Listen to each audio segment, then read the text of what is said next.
everyone, I'm going to give you an introduction to Boocoo Fire Mission, our company scale Vietnam rules. Here we have a US platoon. We've got a platoon headquarters, a first and second squad. Second squad has an M79 and an M60 attached. These are weapon teams. And then over here we have a Viet Cong platoon. We have a headquarters, two squads. First squad has a light machine gun, and the second squad has a RPG attached. Now in the system, the headquarters can do things like calling in support and helping some of the other units to make decisions or get out of trouble. Meanwhile, the squads do most of the heavy lifting and make most of the attacks and do most of the movement. They can all move and attack freely, but generally your headquarters will be sitting back trying to call in support like airstrikes and artillery, or coordinating the other units. I'm just going to change to the tripod and we'll continue. So, in order to use a infantry platoon, usually in this case we can kind of treat this as a little game in fact. Usually if we have one platoon each, we roll off to see who can activate first. And you do this each turn, so you never know who's going to activate first. We'll say the red is the Viet Cong. In this case, the Viet Cong can go first. And so what they need to do is roll to activate. It's usually a 7+ difficulty. And we have a kind of task difficulty system here, where things get harder and easier. And usually everything starts at about average. You can see activation, average, 7+. And as things get more and less difficult, it's going to slide backwards and forwards on this chart. And so this is kind of used as kind of a core rule for pretty much every check you're going to need to make. It's all done on 2d6. So we need a 7 or higher to activate. We've got a 7, so that'll give us 8 action points. I'll put a little dice there. You can use 2d6 if you don't have a d8, but we have a d8, so whichever you like. So what can a platoon do when it activates? Well, you've got a bunch of different actions you can do. We could move around. We could try to detect these US. And once we've detected them, we can try and fire at them. So the line of sight from a, let's say if we use this first squad as a example, the line of sight starts at the front of the base and goes 180 degrees like that. So they have line of sight all the way down here like this, kind of from there all the way up to there. And so this squad would easily have line of sight to any of these units. And if we look here, right now all these units are inside some jungle terrain. So you can only see 1 inch through the jungle terrain. And so because these guys are on the edge, within 1 inch, they can see out without giving any cover to their target. And if we look here, these guys have a clear line of sight. There's no terrain or anything in the way. And so to detect those US, we have another average detection check. If there was cover or anything, it would become hard, which would make it 9+. So we just need a 7+. We got it, they're detected. Now if we had failed that, we would have had to place an undetected marker, which would mean we can't roll again to detect them until this unit moves or attacks. But because we succeeded, we're totally fine. Okay, so now that we've detected the squad, both of these units can attack it. And if we check our ranges, we're armed with AK-47s, which have a 10-inch range, so we'll easily be in range with both of those. That'll cost us 1 action point as well to make that detection attempt. What we might want to do is try to detect this squad as well, because this squad's quite heavily armed. It might be nice to try and take them down first. But you can see these guys are also in cover, so I'll need, instead of 7+, I'll need a 9+ to detect them. And so I do succeed. I get a 9. Take us down to 6 action points. Okay, so let's try to, I can detect both of these, but I can also now shoot at either, whichever one I would like. And both of these units could make detection or could make attacks. So let's say I could now choose to attack with both of these against this unit, or both of these against this unit, or one against each. I can kind of split it up however I like. Each attack is going to cost me 1 action point. So it's up to me whether I want to go for the I might attack this one through open terrain there, and I'm going to get 1 dice for my squad with AK-47s and 1 dice for the light machine gun. So light machine gun's worth about 5 to 10 men. And I'm going to roll these dice on the infantry attack table, which is here. And we use the small arms / HE column. And you can see I kind of need a 3-4 will give me suppressed, 5 will give me casualties, and 6 will give me a retreat. And we'll see what happens. So I make an attack, which takes me down to 5 action points remaining.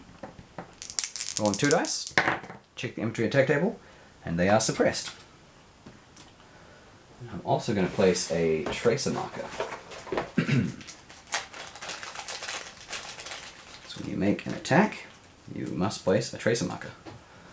And this, now the actual position of these weapon teams doesn't really matter. It could be behind, in front, within 1 inch. They're completely ignored for the purpose of line of sight and attacks and all that kind of stuff.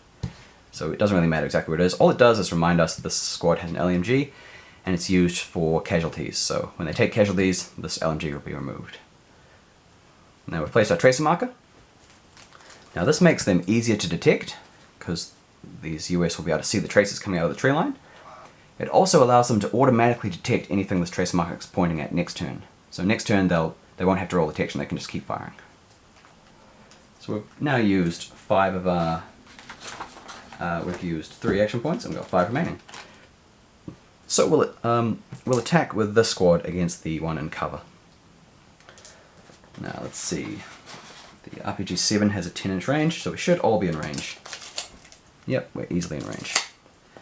So for this attack, we're going to have 1 dice for the rifles from the squad, and 2 dice from the RPG. And we're going to roll the dice here. And we've got a 5 and 2 3s. So a 3 will give us suppressed, and you can only ever have 1 result of suppressed. You can never be suppressed twice.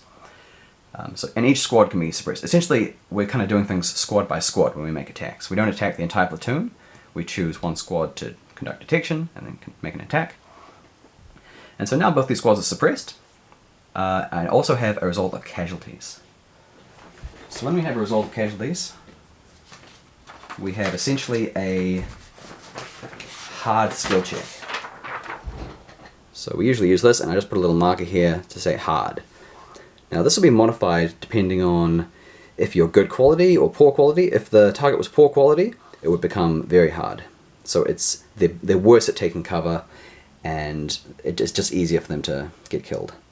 If these guys were very good quality, it would be easier to succeed. And if they were elites, something like a SAS or a recon squad, it would be much easier to succeed.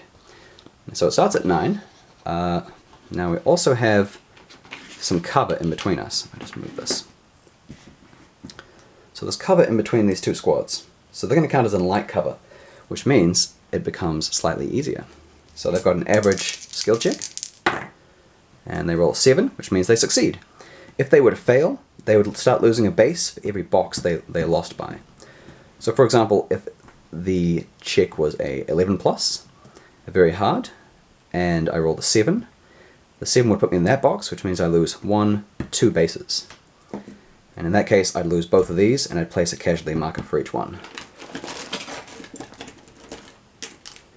Like that, for example. You always lose the weapon attachments before you lose the squad. But in this case, they didn't take any casualties. They were just suppressed. Okay.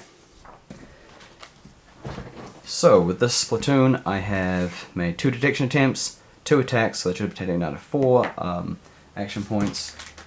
I'm going to place another tracer marker there. Doesn't really matter. And now I've got some options. I can't attack again with these squads that have attacked. You can only make 1 attack per activation. I could move with them if I wanted to. There's a few other things I could do, like digging in or hiding. You can't really hide once you have a tracer marker, because you're shooting. You can't. It's not really, it doesn't work. You can't just fire some rounds and then try to hide. The enemy's going to know where you are. You can hide before you fire tracers, and if you don't fire, you'll stay hidden. But as soon as you move or fire, any hidden markers or things like that will be removed. So with these extra 4 action points, I could do things like calling in support. My HQ can draw line of sight through either of these squads within 1 inch for the purpose of, I'm just going to move them slightly there, for the purpose of calling support. So I could do I haven't sorted out any support for this game yet, but I could do that. You just see how it works. It'll kind of give you a full example of what's going on. Now for support assets, you generally have a deck of just standard playing cards, and each player will have 4 cards dealt to them. So I'm just going to deal some cards. It's 4 each. And then what I'm going to do is I'm going to look at my Viet Cong support assets. I actually have a sheet, and depending on what card you have, you can use a bunch of different assets like demoralizing the enemy, placing booby traps, snipers, using phony smoke to try and trick units into doing the wrong thing. There's a few options there. So if I just look at my cards, I've got a couple of queens, which is a spider hole, so the Viet Cong just appear out of nowhere. 4 is booby traps, and 10 is a kind of melt into the jungle, which allows me to get out of there before I take too many casualties. So in this case, I'm going to probably, let's see, 4. I might place some booby traps. So in order to use an asset, I need to make a 7+ skill check, which I fail, but that cost me 2 action points to try and use an asset. And so I can try again, which I will. I'll try to do that again, and this time I succeed. So I'm completely out of action points. I'm just going to put a 1 there to remember that this platoon is activated. I use my 4, which is a booby traps, and I can place it says here, place a booby trap marker within 3 inches of a target enemy unit. So I can place some booby traps, for example, here. Doesn't really matter where it is. And then I'm going to draw another card. So I always keep 4 cards in my hand like that when I'm using assets. Cool, and that is the Viet Cong activation. Let's move the stuff out of the camera. Okay, now we're going to do the US activation. So they're kind of in a bit of a not a great situation. They come under fire from the tree line. Also, I should remember that if you come under fire, you're attacked by a unit you haven't detected or you haven't seen, you actually become disordered as well. So both these units will have disordered markers. And that means, now suppressed means you can't shoot, but you can still move. Problem is, whenever you move, there's a chance of opportunity fire from the enemy. So if I was just to move up here like this, both these squads could potentially shoot at me. If I was to do something called crawling, where I could just move 2 inches, usually crawling doesn't provoke any opportunity fire. But if you are suppressed, the crawling will provoke opportunity fire, because there's so much fire coming in, even starting to move and crawl, the bullets will just start coming into you. So that's essentially what suppressed means. Disordered means you can't do anything. You can't do any moving, shooting. They don't know what's going on. They're trying to work out where the fire's coming from, and for the moment they can't actually do anything. So what we'll do is we'll activate this, roll to activate this platoon. Okay, we've got a 6.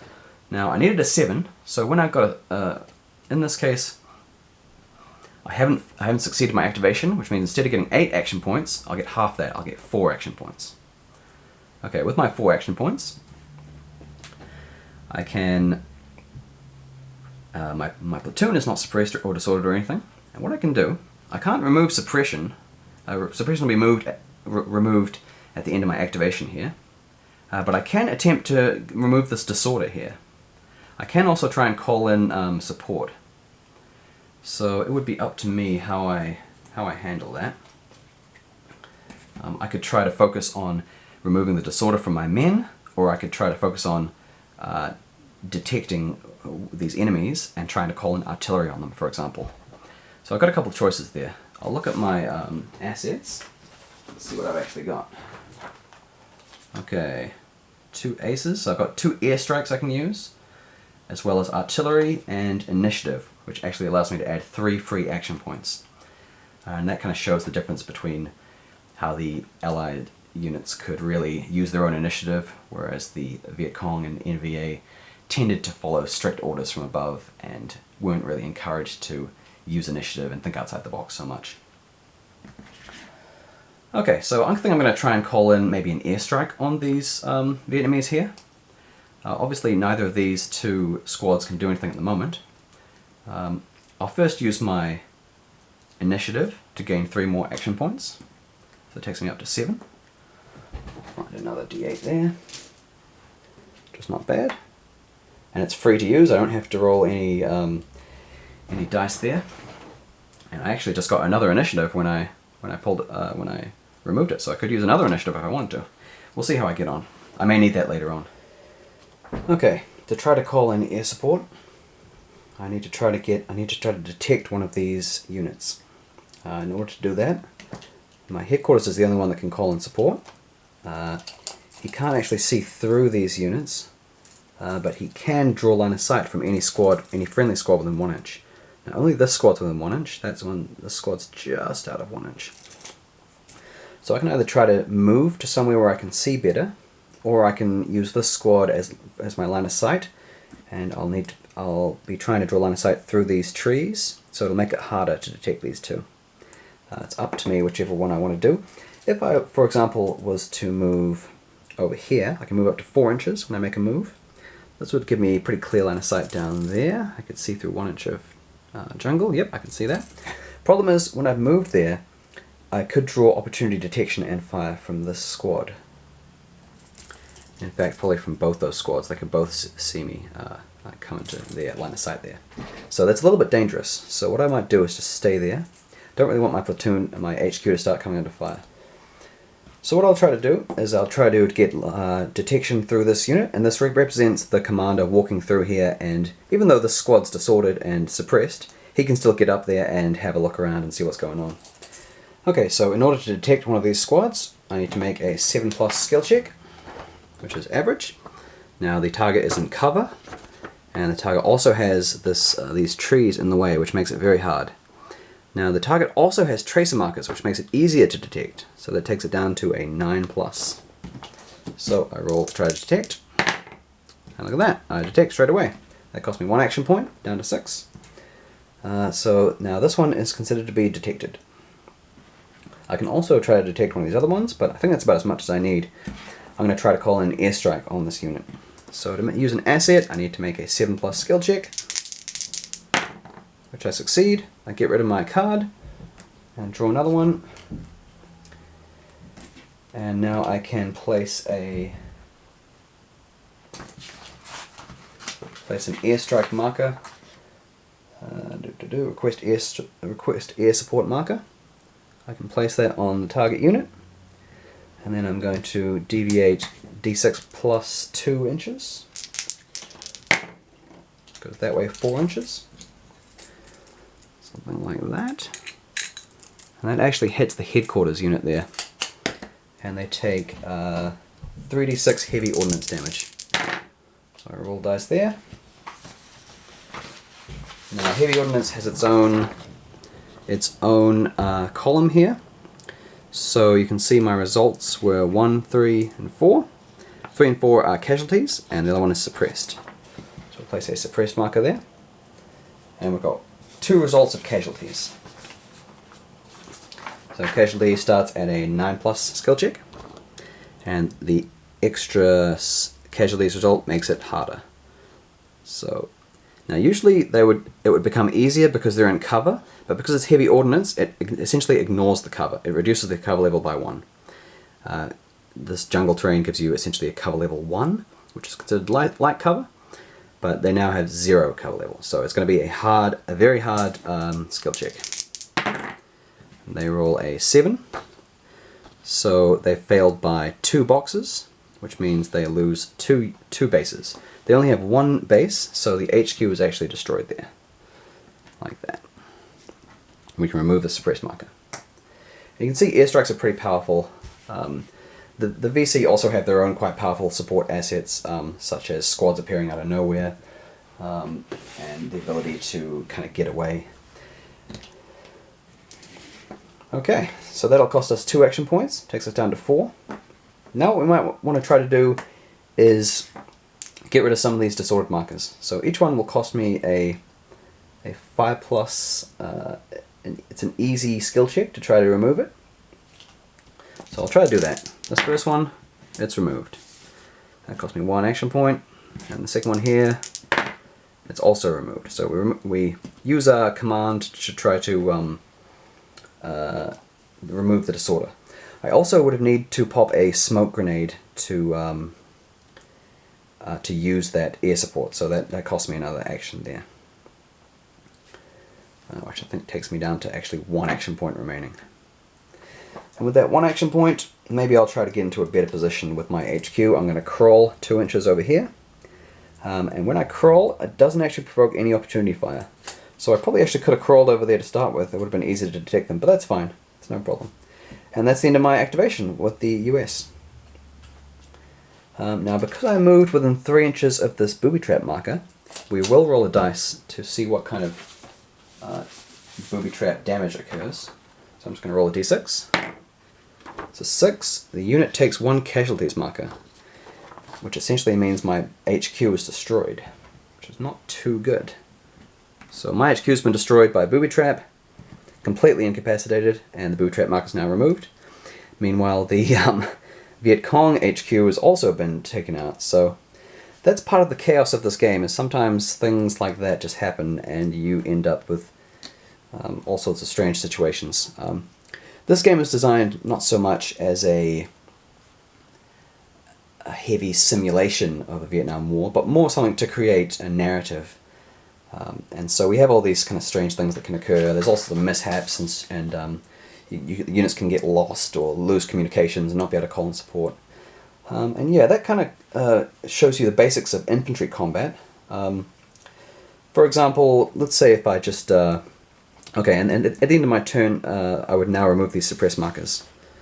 And so let's say next turn the US get to go first. They've got 8, they'll have 4 action points now because they don't have an HQ. They could start doing something like, these guys could move over here. And because they end their turn, there's more than an inch cover of area terrain between these 2 units, they wouldn't actually be able to attack them at all. So they could move over here. That'll cost them 1 action point. And they could try to do that again. So you can move as many times as you like. I can move to there. That'll cost me another action point, down to 2. And then I can move again up to here. So I could completely outflank these VC if I wanted to.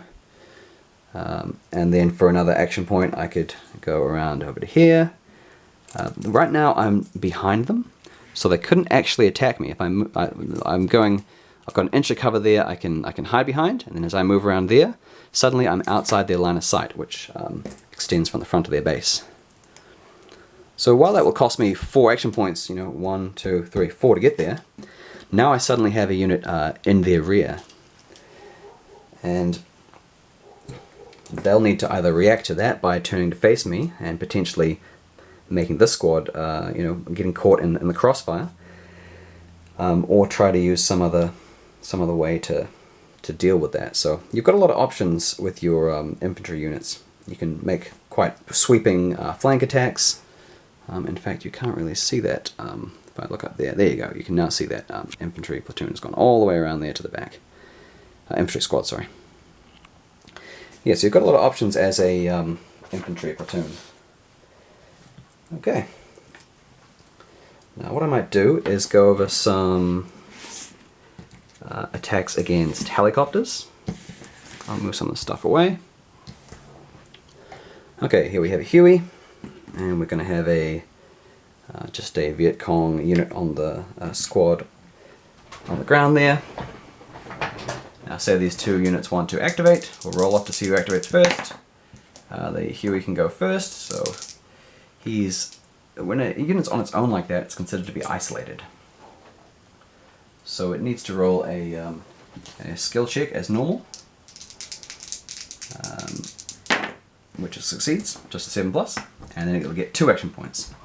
Now with helicopters, they can move anywhere to their front, kind of from this front 180 degrees, and they can move up to 12 inches in any direction, wherever they like, and then they can face any new direction they want. So they can go like that. He could go anywhere in this area and then face a new direction. So he could go something like this if he wanted to. Now his line of sight for detection is across the front, just like an infantry unit, and his attacks come from the side, from these M60s.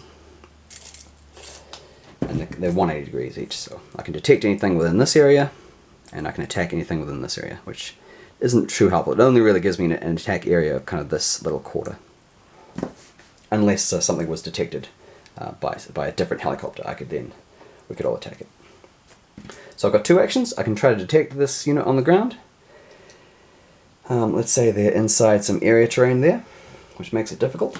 I'm also moving, if I move less than 4 inches, it's considered to be hovering. And let's say I am hovering, that would make it interesting. So let's say I've moved less than 4 inches, which makes me hovering. And I'm now going to try to detect this unit. Now usually it's a 7+ skill check to detect. If I was a helicopter at high speed, it would be harder. And so I'm either hovering or at high speed with a helicopter. And so currently I'm not at high speed, so it's just going to be a standard 7+ detection check, which then becomes hard because they're within, they're inside cover. And then because I'm within 3 inches, it actually gets easier. Yep, so it actually goes down to 7. So I need a 7+ to detect them. I fail, and now because I fail detection, the squad becomes what's known as undetected. So I can't actually roll to detect them again unless I'm within 3 inches. I am within 3 inches, which is good, but other units might be further away and they may not be able to see them. So essentially I've tried to look at them, and I've failed to actually spot them, and this prevents people from rolling detection checks over and over again. So there's not much more I can do there with that helicopter. Now we'll go to the Viet Cong unit. Now they need to try to detect this helicopter as well. It'll be quite easy. So it's an average skill check. It becomes easier because it's within 3 inches, and then it becomes simple because it's a helicopter. Helicopters are always, let's see, target is a vehicle or helicopter, -1 difficulty. So it'll become a simple skill check. They succeed. So because these guys are isolated as well, they'll create 4 action points. So 1 action point to detect. They succeed, and now they'll attack the helicopter. They've got 2 dice, one for the squad's rifles and one for the LMG. I need to get a 4+ to hit the helicopter. I've got 2 hits. So, if I check my helicopter quick reference, now that I've got a hit, I need to make a damage check. A damage check is easy, 5+, but for each extra result of damage, each extra hit, sorry, it becomes harder. So it now goes up to 7+. So the helicopter needs to succeed a 7+ skill check, which they fail. So they have taken, looks like they've taken fire, and they've taken some damage. Okay, because both the rifles and light machine guns are small arms, I'm going to roll on the minor damage table. Taking helicopters, okay, there we go. So I roll a d6 on the minor damage table. 6, major damage. So it gets up to the major damage table. So something's hit something quite significant, and maybe it's gone into the main rotor or the engine or something, one of the AK rounds. And this did happen. Even an AK could potentially take down a Huey if it hit in exactly the right place. So we roll another dice. 4, control damage. Helicopter can only turn up to 90 degrees. Agile helicopters can also make a 90-degree turn before movement. So some helicopters, such as the Cobra, are more agile. So I need to place a blue marker. And now my helicopter can only ever turn 90 degrees at a time. So it's taken some damage, and the pilot's trying to wrestle with the controls a little bit. Yeah. And that's pretty much how damage against helicopters works, and how detection and so on works to and from helicopters. Okay, now we're going to look at an example of vehicle attacks. Here we have a Viet Cong squad with an RPG and light machine gun, and here we have an EM-113. Okay, so we'll roll to see who activates first. The blue can be the US. So the Viet Cong activate first. We're going to need to detect that vehicle first. Detection is average. There's no modifiers for range because we're outside 3 inches.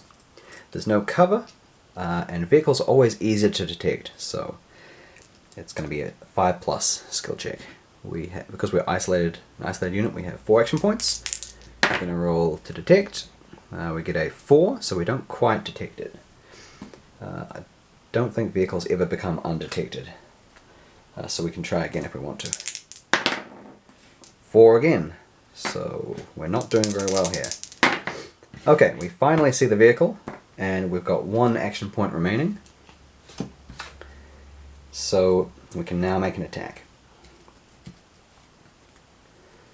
Now the only weapon that can actually damage this vehicle is the RPG here. Small arms can't do any damage unless this squad becomes within 2 inches of the vehicle. Then they can count as throwing like anti-tank grenades, that kind of thing, Molotov cocktails. But right now only the RPG can actually do any damage. So in order to fire the RPG, the vehicle must make a damage check, which is average, 7+. If there was more RPGs firing at it, it would become harder for each extra RPG firing, or each extra weapon that could damage it. So it succeeds. The RPG goes either straight through, or misses, or it doesn't inflict any significant damage. And we'll place a tracer marker. If that was to succeed, we would then roll a d6 on the damage table, like this. And the vehicle could likely be destroyed, immobilized, or have weapons destroyed. So the more RPGs you have, the better when you're trying to take down enemy vehicles. Now it would be the M113's turn. It'll also have 4 action points. It can try to detect these Viet Cong. Detection for a vehicle is average, but then it becomes harder just for being a vehicle, +1 difficulty. They're also in cover, so we'll make it even harder. But they do have a tracer marker, so that makes it down to hard. So I could either try to detect from here, it'll be difficult, or I could try to move within 3 inches to get a better look at it. So I'll try one detection. I fail, so that'll take me 1 action point. So I might try and move closer to get a better look at what's happening. I can move up to 8 inches, so I could easily move I can actually move all the way around here to the back, to behind this squad. And that way they wouldn't actually get any opportunity fire at me. So I completely outflank their position and then try to attack from behind. Now detection now is going to be much easier. It'll start at average. They are in cover, hard. I'm a vehicle, makes it even harder. But I'm within 1 inch, which makes it -2 difficulty. So I need a 7. So I do succeed, and I have 1 action point left to attack. Okay, so the M113 has a 50 cal, and the 50 cal is large caliber 2 type weapon. So I'd roll 2 dice. Because I'm considered to be flanking this unit, I'm behind their line of sight area. This is considered to be flanking. I'm going to roll twice the amount of dice. So rolling 4 dice. I'm going to check the large caliber table for infantry damage. I've got a 3, which is suppressed, and 2 results of casualties. So the unit becomes suppressed, and now I have 2 results of casualties. 1 result makes it 9+, and the second result makes it very hard. Now within 2 inches, I believe cover is ignored for everyone when they're making attacks. So we don't get any cover from that either. So we've got to succeed a very hard skill check. We roll a 3, and that fails the skill check by 1, 2, 3, 4 boxes. So all 3 of these units, the squad's destroyed and the 2 weapons attachments are destroyed. So that's 3 casualty markers there. And yeah, that's pretty much it. Okay, we're now going to look at terrain points. So these covers here are called terrain points. And underneath you can have a unit such as this Viet Cong platoon deployed underneath. Now, usually the Viet Cong or NVA will deploy under these terrain points while the Allied player or US player is looking away from the table. Now, you don't need to deploy your entire platoon. Usually, for example, my platoon consists of an HQ, 2 squads. In order to deploy them at a terrain point, I only deploy the HQ and just put it underneath like that. And these guys just get left off table somewhere, and they'll be deployed when we need them. So say for example we have a US platoon down here. We would roll to activate as normal, rolling off to see who goes first. So in this case the US go first. Now they don't know anything of what's going on around here. They don't know where anything might be. They can try to detect these terrain points as normal. So for example, we'll roll activate. We failed, so we get 4 action points. We can try to detect this terrain point. There's no cover in between a unit and the terrain point, so it's just going to be a 7+ skill check. Are we within 3 inches? No. 7+. So we do succeed. We can now look underneath and see if there's anything there, and there's nothing. Cool, and that's 1 action point. Say for example, if this terrain point was in cover like this, if we then tried to detect it, we can try and do that. It would count as in cover, because we're trying to draw a line of sight through cover here. And in fact, we're trying to draw a line of sight through the scattered cover as well. So it would count as cover level 2. So it would go from being an average skill check to hard to very hard. They're in cover and then obscured by scattered terrain as well. So we need an 11, we fail. And at this point, because we failed detection, we place an undetected marker. So we've already looked in this area and decided there's nothing there, and now we're going to move on. And say we'd probably try and do some other stuff. Say we'd try and move. Let's say we try to move across this open ground. We're pretty confident there's nothing else going on. Now, after we move, there's something called opportunity detection. And when the Viet Cong or NVA are used on these terrain points, we encourage them to roll for opportunity detection after each allied movement. There may be someone who can see them, or maybe someone who can't see them. It doesn't matter. In order to preserve fog of war, it's good to just roll the detection check and see what happens. Now, when you've deployed at one of these terrain points, remember we have our Viet Cong platoon there, you're not actually in this area, you're somewhere within 6 inches of this terrain point. You could be anywhere around here. So when you try to draw a line of sight from a terrain point, you can choose any point within 6 inches, say we could choose this point, and then draw a line of sight. So I could say there's no cover at all. And that allows me to kind of be a bit fluid with exactly where these units are until they're deployed. So right now they're considered to be concealed when they're under this terrain point. So I rolled an 8 for detection, which means I do detect them. Because there's no cover, I could choose any point. I can choose here or here, which would give them no cover. And so I could now conduct opportunity fire.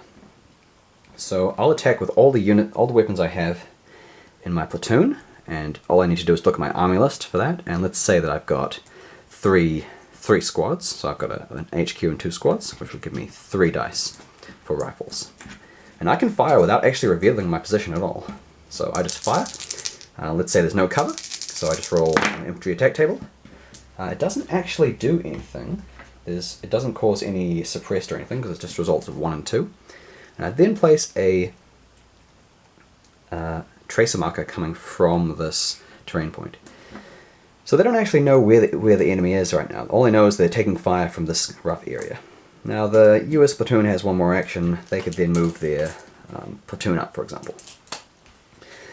Now let's say it's the Viet Cong turn. What could they do? They have options. They could move between any of these terrain points if they wanted to. Moving between terrain points is a 7+ difficulty. So because I failed, I still get to move, and right now I'd ask the US player to look away from the table, because I have to do my hidden movement. So the US player is looking away, I can then move from here to here. And because I failed, it doesn't mean I can't move, it just means I place an enemy movement marker at the terrain point that I left. So I don't place it the one I went to, I place it the one I left. So now the US knows there was something there, but it may not be there anymore. We can also remove the undetected marker because there's a tracer marker there, so we don't need undetected anymore. Now, let's say I still need to roll. I should have rolled activation for my VC unit. The platoon succeeded its activation, so it would get 8 action points. Now, moving between terrain points costs 3 action points, so that'll take them down to 5. They could then, if they wanted to, they could reveal from this terrain point. Now revealing is free, and I can place them anywhere within 6 inches. So I could, for example, place them here, and the rest, I will then replace the rest of my platoon, and all have to be within 6 inches. So I probably want to do something like this. and try and get them as close as I can. And 6 inches, I can go to there. Okay, that's cool. Alright, and then, so that doesn't cost me any action points. I still have 5 left. I can then roll detection on these US. Because they're within 3 inches, it'll become easier. So it starts at 7 average, and then goes down to 5 plus.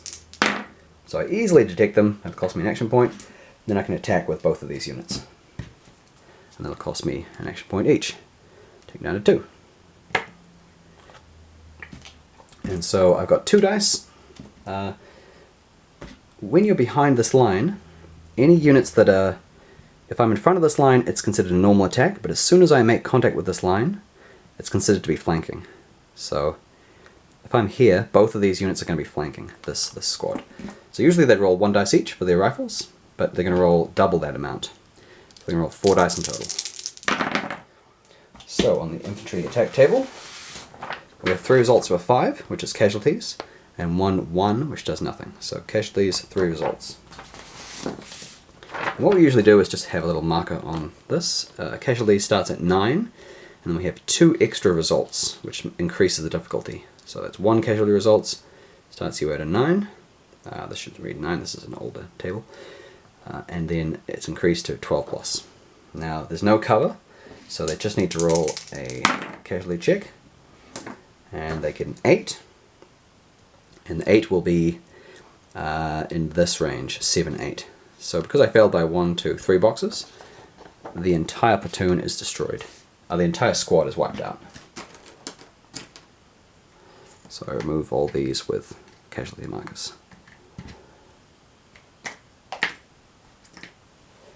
And so that's pretty deadly.